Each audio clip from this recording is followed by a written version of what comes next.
Digital യുഗത്തിൽ ഒരു വ്യക്തിയുടെ സ്വകാര്യ ജീവിതം എന്നത് പലപ്പോഴും ഒരു കമ്മോഡിറ്റിയായി മാറാറുണ്ട്. മലയാളി പ്രേക്ഷകർക്ക് മുന്നിൽ സ്വന്തം ജീവിതം ഒരു തുറന്ന പുസ്തകം പോലെ വെച്ചവരാണ് പേളി മാണിയും ദിയ കൃഷ്ണയും.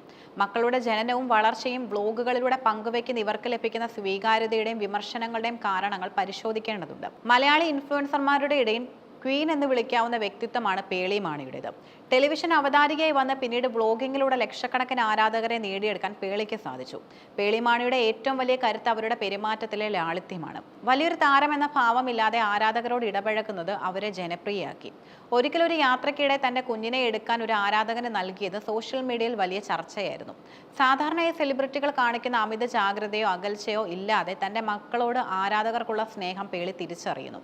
മക്കളുടെ വളർച്ചാ ഘട്ടങ്ങൾ പേളി പങ്കുവെക്കുമ്പോൾ അതിലൊരു പോസിറ്റീവ് എനർജി ഉണ്ടെന്ന് പ്രേക്ഷകർ വിലയിരുത്തുന്നു. മക്കളുടെ കുസൃതികളും കുടുംബത്തിലെ സന്തോഷ നിമിഷങ്ങളും കാണാൻ ആളുകൾക്ക് താല്പര്യം ഉണ്ടാകുന്നത് അത് അവതരിപ്പിക്കുന്നതിലെ മിതത്വം കൊണ്ടാണ്. പേളി മാണിയുടെ അതേ ട്രാക്കിലൂടെ തന്നെയാണ് ദിയ കൃഷ്ണയും തന്റെ ഡിജിറ്റൽ ജീവിതം കെട്ടിപ്പടുത്തത്. വിവാഹം മുതൽ പ്രസവം വരെയുള്ള കാര്യങ്ങൾ ഡെലിവറി വ്ലോഗ് എന്ന പേരിൽ ദിയയും പങ്കുവച്ചിരുന്നു. എന്നാൽ പേളിക്ക് ലഭിച്ച പ്രശംസകൾക്ക് പകരം ദിയയ്ക്ക് ലഭിച്ചത് കടുത്ത വിമർശനങ്ങളായിരുന്നു. പ്രസവം കഴിഞ്ഞ് അധികം വൈകാതെ തന്നെ 3 മാസം തികയാത്ത കുഞ്ഞുമായി ദിയ സിനിമ കാണാൻ തിയേറ്ററിൽ പോയത് വലിയ വിവാദമായിരുന്നു. കുഞ്ഞിന്റെ ആരോഗ്യത്തിന് അത് ദോഷകരമാണെന്നും അശ്രദ്ധയാണെന്നും പറഞ്ഞ് കമന്റ് ബോക്സുകളിൽ വിമർശനങ്ങളുടെ പെരുമഴയായിരുന്നു. ഇതിന് ദിയ നൽകിയ മറുപടി പലപ്പോഴും പ്രേക്ഷകരെ പ്രകോപിപ്പിക്കുകയും ചെയ്തു. പേളിയുടെ ലാളിത്യവുമായി താരതമ്യപ്പെടുത്തുമ്പോൾ ദിയയ്ക്ക് അഹങ്കാരമാണെന്ന് ഒരു വിഭാഗം പ്രേക്ഷകർ ആരോപിക്കുന്നു. കമന്റുകളോടും ഉപദേശങ്ങളോടും ദിയ സ്വീകരിക്കുന്ന കർക്കശമായ നിലപാടാണ് ഇതിന് കാരണമായി ചൂണ്ടിക്കാണിക്കപ്പെടുന്നത്. തന്റെ കുഞ്ഞിന്റെ കാര്യത്തിൽ താൻ അതീവ ശ്രദ്ധാലുവാണെന്ന് ദിയ തന്നെ വെളിപ്പെടുത്തിയിട്ടുണ്ട്. ഒരു അഭിമുഖത്തിൽ അവർ പറഞ്ഞത് 10 മിനിറ്റിൽ കൂടുതൽ മറ്റാരും കുഞ്ഞിനെ എടുക്കുന്നത് തനിക്ക് ഇഷ്ടമല്ലെന്നാണ്. ഇതൊരു അമ്മയുടെ സ്വാഭാവികമായ വികാരമാണെങ്കിലും സംയുക്ത കുടുംബങ്ങളിൽ കഴിയുന്ന മലയാളികൾക്ക് ഇത് ഉൾക്കൊള്ളാൻ പ്രയാസമായിരിക്കും. ഇപ്പോൾ ദിയയും ആരാധകരും തമ്മിലുള്ള പ്രധാന തർക്ക വിഷയം കുഞ്ഞിനെ ചുംബിക്കുന്നതാണ്.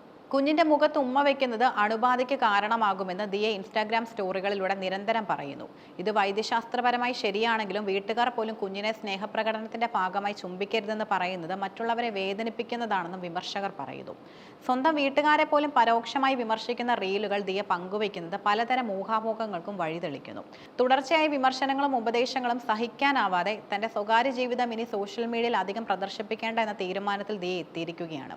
കുഞ്ഞിന്റെ പേരിൽ തുടങ്ങിയ അക്കൗണ്ടിൽ ഈ വർഷം പോസ്റ്റുകൾ ഒന്നും തന്നെ വന്നിട്ടില്ല. കുഞ്ഞിനെ സൈബർ ആക്രമണങ്ങളിൽ നിന്നും മറ്റുള്ളവരുടെ നെഗറ്റീവ് കമന്റുകളിൽ നിന്നും സംരക്ഷിക്കാൻ സോഷ്യൽ മീഡിയയിൽ നിന്ന് മാറ്റി നിർത്താനുള്ള തീരുമാനം ഉചിതമാണെന്ന് പലരും അഭിപ്രായപ്പെടുന്നുണ്ട്. അമ്മയാവുക എന്നത് തന്റെ ജീവിതത്തിലെ വലിയൊരു സ്വപ്നമാണെന്ന് ദിയ എപ്പോഴും പറയാറുണ്ടായിരുന്നു. ആ സ്വപ്നം സഫലമായപ്പോൾ ഒരു അമ്മ എന്ന നിലയിൽ തന്റെ കുഞ്ഞിനെ സംരക്ഷിക്കാനുള്ള തീവ്രമായ ശ്രമമാണ് ദിയ നടത്തുന്നത്.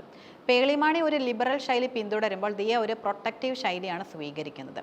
പേളിയെ സംബന്ധിച്ചിടത്തോളം അവർ ഒരു പബ്ലിക് ഫിഗർ എന്ന നിലയിൽ വർഷങ്ങളായുള്ള അനുഭവ പരിചയമുള്ളയാളാണ്. എന്നാൽ ദിയ തന്റെ എല്ലാ വികാരങ്ങളും തുറന്ന് പ്രകടിപ്പിക്കുന്ന ഒരാളായതിനാൽ അത് പലപ്പോഴും മറ്റുള്ളവരുടെ കണ്ണിൽ അഹങ്കാരമായി തോന്നുന്നു. ഇൻഫ്ലുവൻസർമാരുടെ ജീവിതത്തിൽ മക്കൾ ഒരു കണ്ടന്റായി മാറുമ്പോൾ അവിടെ സ്വകാര്യതയ്ക്കും സുരക്ഷയ്ക്കും വലിയ പ്രാധാന്യമുണ്ട്.